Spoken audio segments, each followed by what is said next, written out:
પાટણ નગરપાલિકા દ્વારા દર ગુરુવારે પાલિકા આપના વોર્ડમાં કાર્યક્રમ યોજી વિવિધ વોર્ડ વિસ્તારની સમસ્યાઓ જાણી તેનું નિરાકરણ લાવવાના પ્રયાસો હાથ ધરવામાં આવી રહ્યા છે।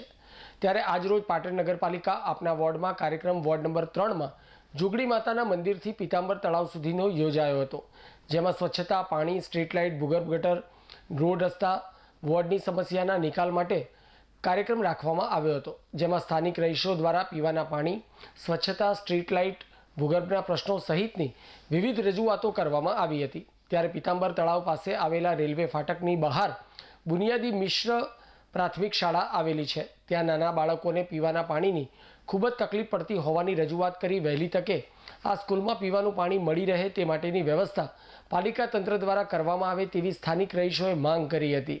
ત્યારે પાટણ નગરપાલિકાના પ્રમુખ હિરલબેન પરમારે રેલવેમાં રજૂઆત કરી વહેલી તકે સ્કૂલના બાળકોને પાણી મળી રહે તે દિશામાં પ્રયત્નો હાથ ધરવામાં આવવાનું જણાવી પીતાંબર તળાવમાં અગાઉ તોડી પાડેલા મકાનો દબાણમાં હોવાથી દબાણના મકાનોને નોટિસો પાઠવી વહેલી તકે દબાણ ખુલ્લું કરવાની હૈયાધારણા આપી હતી, તો બિનજરૂરી ઉગેલા જાડી ઝાડખાઓને જેસીબી મશીન દ્વારા દૂર કરવામાં આવ્યા હતા અને મુખ્ય માર્ગની બંને બાજુએ પડેલા ટેકરાઓને દૂર કરી રોડને ખુલ્લો કરવામાં આવ્યો હતો।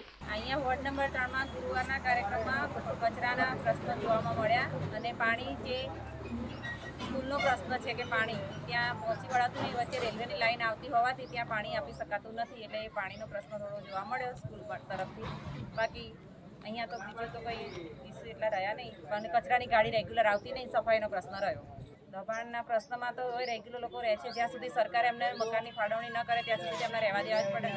નોટિસ આપવામાં આવશે, નોટિસ આપવામાં આવશે। અગાઉ નોટિસ આપીને દૂર કરવામાં આવ્યા હતા, આગામી સમય પર એ ફરીથી એકવાર પ્રોસેસ કરવામાં આવશે।